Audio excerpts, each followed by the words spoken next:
Sorry about that. Okay. Welcome to our book study, Universal Design Daily by Paula Kluth. We're here on our third week. We have one more week to get together and share ideas. So we're glad you all made it. And I think a lot of you are finished with classes or school for the summer, or you're finishing up. I see some cheering. So congratulations to those who are. Some of you are working through the summer, and wherever you're at, thanks for being here today. We appreciate it. And remember that in the fall, we're doing this again. So if you feel like, you got some great tips this time around, but you like to hit it again or invite some folks, we'll make sure you have the link to the new series in the fall by the last session. Okay. I think you all know by now where everything's housed. We have our Google folder and the classroom. You've got book snaps that you're already working on. Thank you so much. Those look great. And let us know if you're having any trouble with any of this.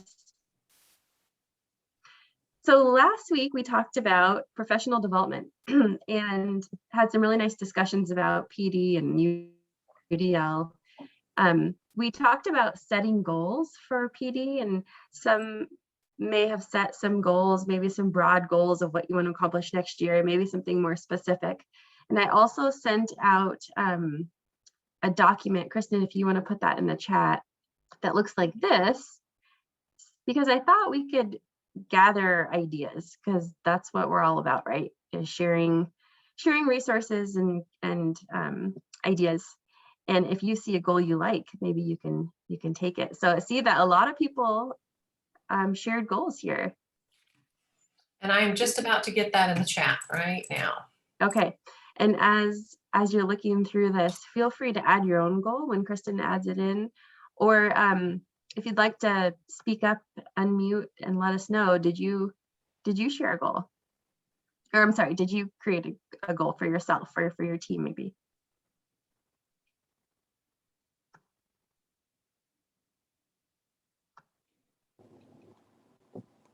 I'll share. This is Rose. I did number 11. I just added that one in, and it comes from the perspective of our special ed leadership team made a comment that they felt like, at least at the elementary level, teachers still thought UDL was a special ed thing. So, and I actually have just taught a class recently where I recruited some general ed staff to be our partners in the PD. And we're actually partnering again in August, going back with having them live. They've made contributions in the spring, and now they're going to be there teaching with us. And I feel that's so important to get those partnerships going, so that really there is a district-wide buy-in, so that it's owned in every classroom. It's not something that special ed brings in. So that's my goal, is to really strongly make sure I'm collaborating at all times with gen ed and special ed across the lines. Yes, good point, Rose. Thanks for sharing. Anyone else want to share out and what your goal is, even if you didn't add it here, something you're thinking about?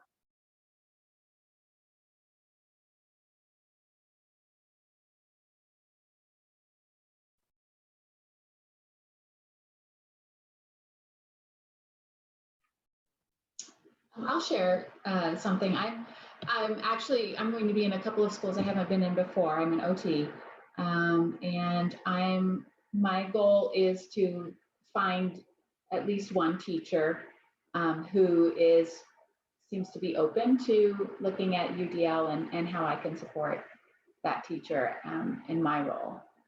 Mm-hmm. I love that, Pam. It's like you're going to find that one person and go with it, right? And they're out there and they may not know it yet, but yeah, that's great. I see some really specific goals, kind of like that. Sharing a UDL strategy with the chemistry team, some more general goals, adding some UDL tips in your emails, host a UDL fair for staff. I can't wait to hear how some of these go. If you join, if you want to join the book study again in the fall, sometimes that's nice to continue your learning, even if you've heard it before. It'll be different because we'll have different ideas, different tips, different people. That might be a fun way to come back and say, hey, I tried this and this is how it worked. Or just let us know. All right, we'll take one more minute to see if anybody else wants to share. Lots of great goals.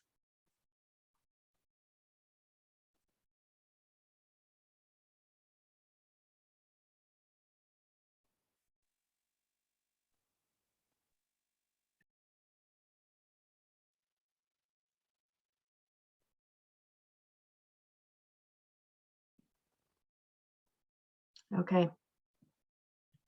Well, let's move on then. Feel free to add at any time. Anytime you want to add to that document, go ahead. All right.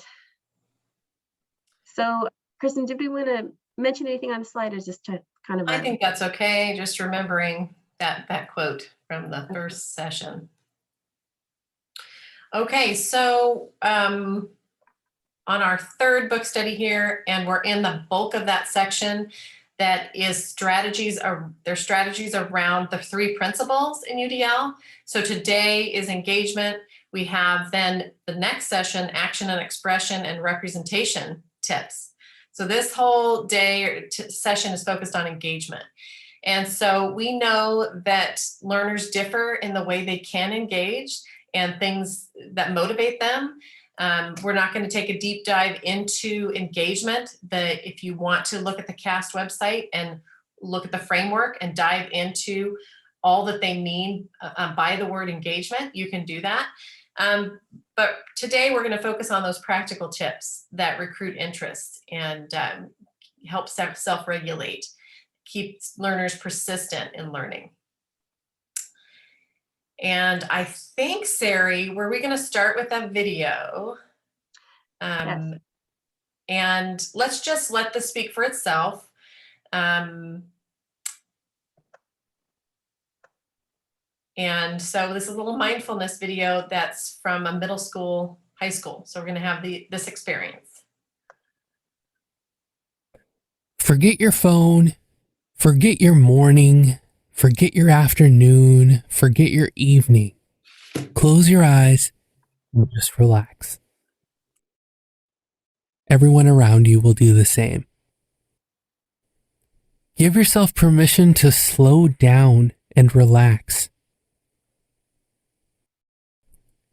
Don't think about anything else other than being right here, now, in your seat.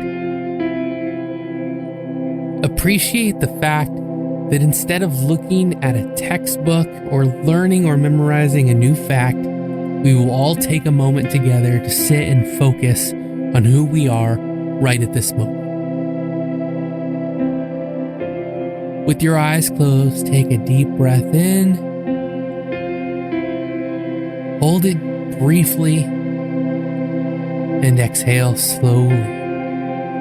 Move your fingers in and out as you do this and feel the flow through your body and your heart starts to slow and calm down. Time is constantly moving, whether we recognize it or not.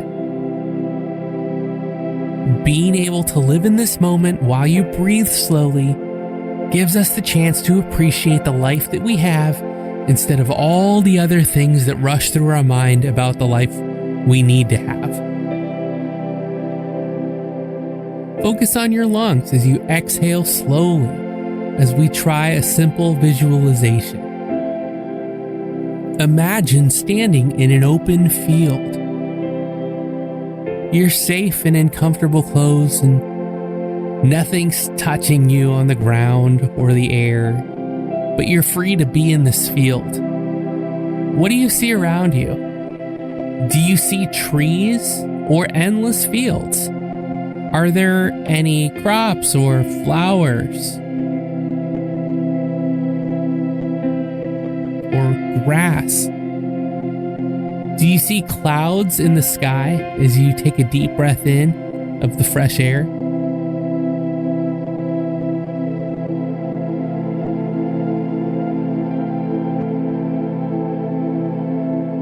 see any familiar shapes or hear voices or think about somebody that you care about? If you could, would you run? Would you take your shoes off? And which direction would you run in? What would you find there? Keep breathing deep, opening and closing your hands. Where would you go? If you could go anywhere that you needed to, imagine that you're flying over that same field slowly and gradually, and you can see more on the horizon start to appear. Do you see anything in the distance? Do you see any lakes or mountains?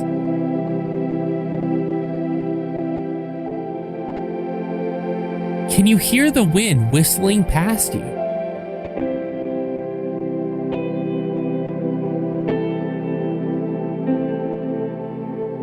Stay in this space quietly for a minute. Enjoy the sights and the sounds of what is around you.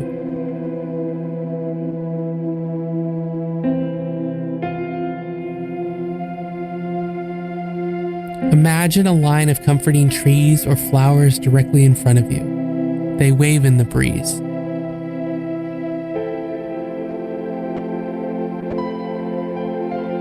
Is it completely calm? Do you see any wildlife nearby? Birds, squirrels, small animals? Return to your breathing as you stay in this peaceful field.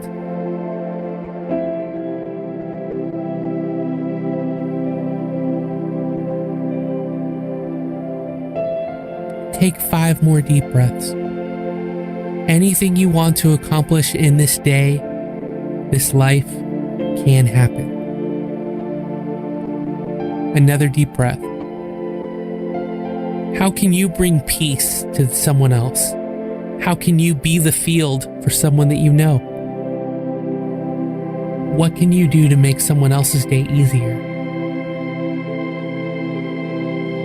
How can you be the field for someone you know? As you take 2 more deep breaths and open and close your hands, slowly open your eyes and allow yourself to get reacquainted to the room. Make this a great day. Thank you for being yourself, and thank you for spending this time with us. So I can't be the only one who needed that. Out of 57 people on, I'm not the only one with a life event happening or a series of little life events that just add up to a big stress. And I'm curious, we're going to move on from here, but I'm curious some of your thoughts or feelings or what that meant to you to take just a few moments to do that, as far as your readiness to then go forward as you're in the middle of your day and here you're hopping on a book study. So hopefully that was just as helpful to some of you as it was to me as we get started. So just put in the chat and share with each other how that was for you. Saying it was needed. Felt wonderful. Yes, I need this daily. Me too. And it's amazing how we forget that that's at our fingertips. So yeah. So some of you who weren't able to do it because you had other things going on, we'll get the link in the chat pretty soon here by the end, so you have that to do again. And you can also look up mindfulness videos and see what you find. We're going to revisit this because it's a tip in the book, but we wanted to start with it. Yeah, I wanted to share too that this document you all have in your handouts. If you look here, we have handouts, and then there's each session. This one is here in the main one by the book study. So if we've added the link to that video here at the end, and another one we'll talk about. But you know, as you're going through and maybe in your breakout group or as you're just thinking today, if you have tools or ideas that, or you have one that you want to use, that you use well with students, feel free to add it in this document. Does anybody want to share out about anything else? I'm seeing lots of comments about that. It's just nice to have a smile come on as you're envisioning things, and that smile might not have had if we hadn't done that. So, okay. Go ahead, Sari. Well, I was just going to say, I think it is important for kids, as someone mentioned, and kids start their day so many different ways, and it's a nice way to come into the day, regardless of how your day started, what it looked like. Were you hungry? Were you Yeah. happy, sad? So it's so important for all of them, us too, and kids. Yeah. Wait. We'll have to add that headspace to our tools. Yeah, thank you. Headspace is another good resource. Great. Okay, so I think chatting. what's next is we picked just 3 tips to share, because we want the time for you guys to share out the tips that you want to share out. So one of them was say cheese, and if a picture's worth 1,000 words, why not use one to get your students writing, is what she said. And I thought, we're UDL here. Why not use pictures to get your kids writing, drawing, talking, based on how they can express? I'm sure many of you use pictures already, maybe as writing prompts for other ways of just demonstrating to students. But I was thinking also about choice of pictures, giving it an array of pictures as that writing prompt and allowing students to choose. So that was one I really appreciated. The other was toy with them. And here she talks about props and using toys and props for different ways of engaging. And the first thing she mentioned was the rubber chicken. So I've got a picture up there of different rubber chickens, and those are pretty cheap. You can buy them, but using them not only as a response mechanism where they're holding the rubber chicken and it's their turn to respond, but also for some humor and also as a fidget. SOTs know all about kids needing some fidgets, so you could use it in multiple ways. Talked about a magic wand to draw attention, to tap out syllables, to help student with engagement when they get to hold the wand. And then also partners for reading, having a teddy bear or a stuffed animal. So she didn't mention COVID because this might have been published prior to that, but I was thinking there's got to be some creative ideas people have come up with for COVID. And one that I heard of is bringing your own talking piece, your own prompt, so that when there is that engagement time, students have their own.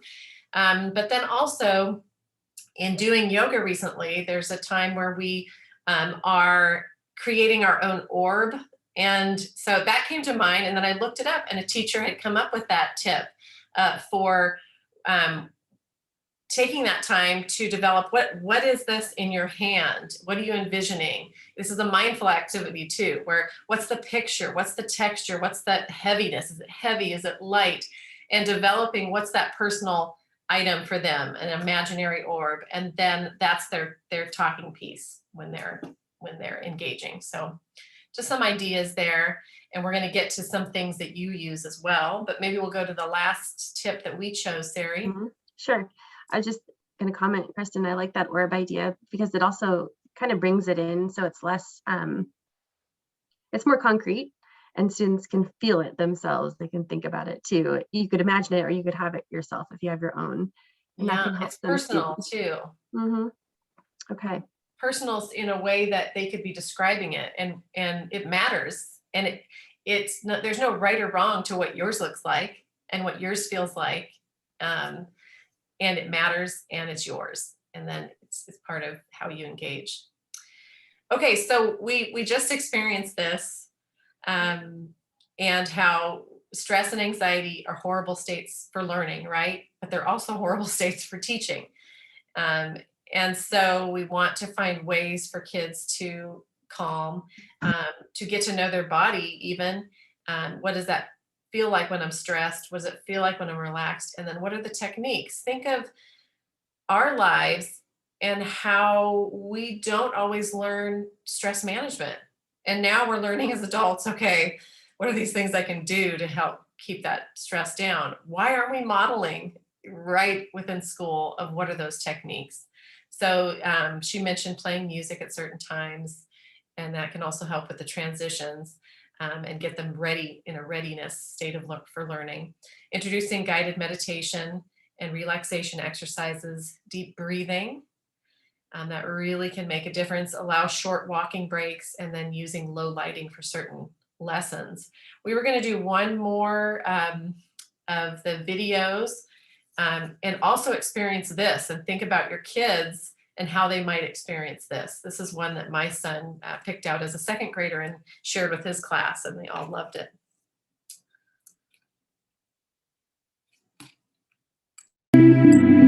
Melting, melting, melting. We all have those moments when we freeze. We can't move. We can't think. But with practice, we can get good at melting that frozen feeling. Let's freeze up and then melt. Stand up in a spot with a little space around you. Cross your arms and hold your shoulders with your hands. Carefully tuck your chin down and in. Tighten as many muscles in your body as you can. Let your body be frozen like an ice statue.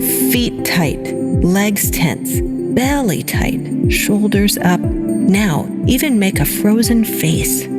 Close your eyes, your mouth, your jaw tight. Feeling frozen? Really still? Now, little by little, begin to melt. Let your chin stay low as your face softens and melts. Your jaw opens slightly, your eyes blink open, just a little.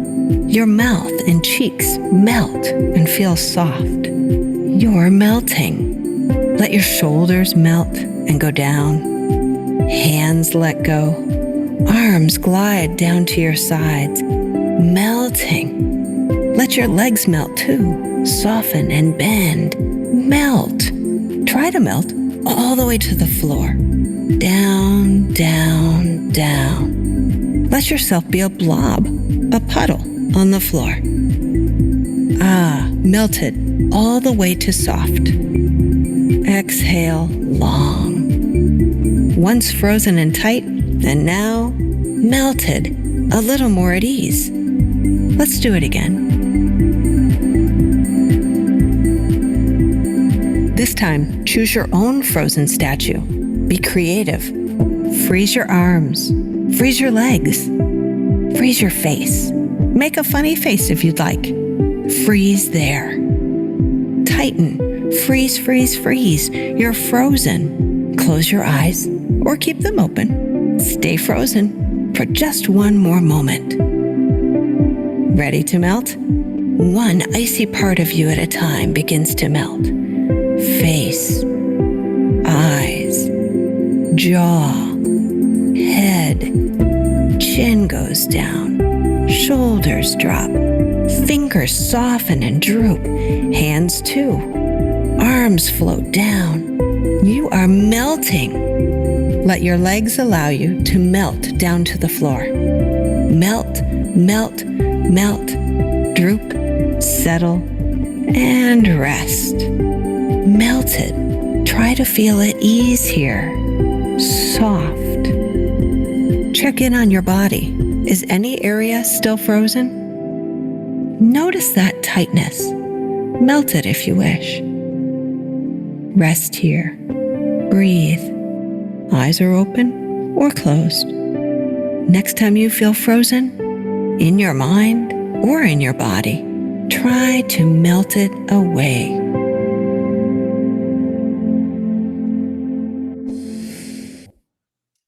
So I noticed how, I want to turn off my video. I want to participate, but I don't want to be seen when I'm participating.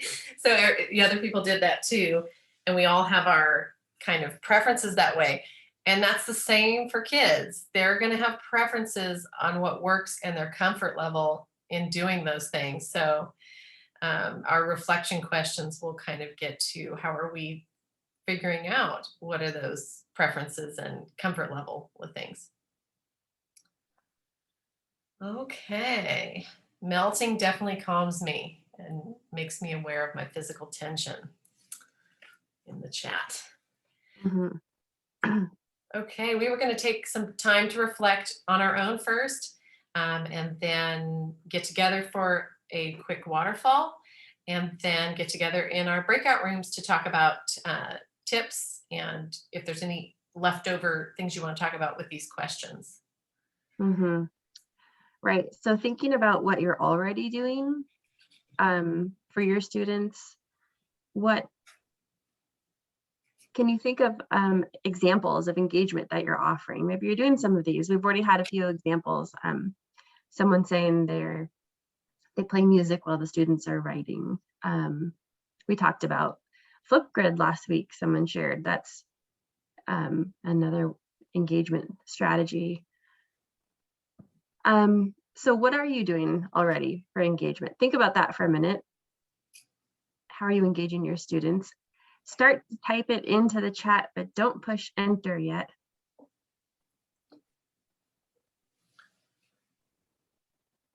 And then we'll do a waterfall in a minute.